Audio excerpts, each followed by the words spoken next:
ኖረው ዱባይ ነው እና ባለትዳር ነኝ ባሌን አምጥቼዋለሁ እዚህ እና እሱ ከተለያዩ ሴቶች ጋር ያወራል እና ሲያወራ ደግሞ ምስት የለኝም ብሎ ነው የሚያወራቸው። ለሁለት ሴቶች ምስት የለኝም ብሎ ያወራበት መረጃ አለኝ።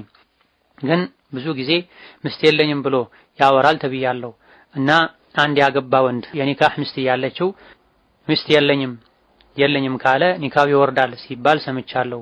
ይህን ያብራሩልኝ ጀዛኩሙላህ የሚል ጥያቄው ላይ እንደተባለው ሚስቱ ወደ ሌላ ሀገር ወስዳው ከራሷ አስጠግታው አቅርባው ስታበቃ ሚስት የለኝም ብሎ የሚያወራ ወንድ አይደለም ባል አይደለም። እንደሚባለው ወንድ አሰዳቢ ግማሽ ወንድን የጾታ ብቻ ወንድን እውነተኛ ወንድ ለትዳር ብቁ የሆነ ኃላፊነት የሚሰማው ሚስቱን ሰው ሀገር ላይ ከመንከራተት ሰርቶ ታድጎ በሀገሯ በክብር እንድትኖር ያደርጋል። ሚስቱ ሌላ ሀገር እየሰራች ከጥያቄው እንደምንረዳው በራሷ ወጪ ወስዳው ሚስት የለኝም ብሎ ማውራት የአቅልም የዲንም ማነስ ነው። የወንድነትን ትርጉም አለመረዳትም ጭምር። ባለንበት ጊዜ እንዲህ አይነቱ ነገር በብዛት ይሰማል። ብዙ ወንዶችም በተደጋጋሚ ከሚጠይቋቸው ጥያቄዎች መሃል አንዱ ይሄ ነው። ከሴቶች ጋር ያወራሁኝ ተሳስቼ ሚስት የለኝም አልኳት የሚሉ አሉ። ይሄ ምን ተሳስቼ የሚባል ነገር አለው? ቀድሞ ብዙ አጥር ሰባብሮ የሸይጣን መንገድ ውስጥ ከገቡ በኋላ የተፈጸመ ስህተት ነው፣ ክህደት ነው። ኒካህ ያለው ወንድ የኒካህን ክብር መጠበቅ አለበት። ኒካህን መጫወቻ ማድረግ የለበት፣ መቃቃ አይደለም። ሚስት ያለው ሚስት የለኝም ማለት ከባድ ውሸት ነው። ማግባት ፈልጎ ከሆነ ሚስት አለኝ ግን ሌላ ሚስት ማግባት ፈልጋለሁ አቅሙ አለኝ በፍትህ አስተዳደራለሁ ካለ እውነት ወንድ ከሆነ በዚህ ቋንቋ በዚህ መልኩ መናገር አለበት። ድብብቆሽ መጫወት የለበትም። ይሄም ቢል አንድ ወንድ ሚስት ያለው ሚስት የለኝም ቢል ኒካሁ ይወርዳል ወይ? አዎ ይወርዳል ያሉ ሊቃውንት አሉ። ኒካህ መጫወቻ ስላይደለ ቀልዱም ቁም ነገሩም አንድ ነው ስለተባለ።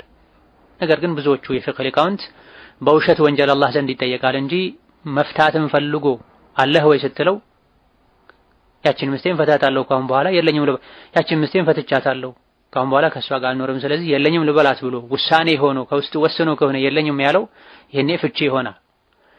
ያለው መደበቅ መዋሸት ፈልጎ ከሆነ በውሸት ወንጀል ነው አላህ ዘንድ የሚጠየቀው።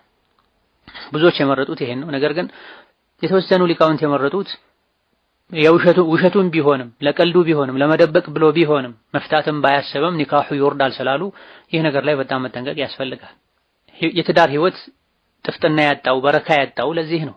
ብዙዎች ኒካህን ቀልድ አድርገውታል፣ መጫወቻ አድርገውታል። ወንዱም ሴቱም አላህን ሊፈራ ወላ ተተኺዱ አያቲላሂ ሁዝዋ የሚለውን የቁርአን አንቀጽ ልብ ሊሉ ይገባቸዋል። ኒካህ የአላህ ተአምር ነው።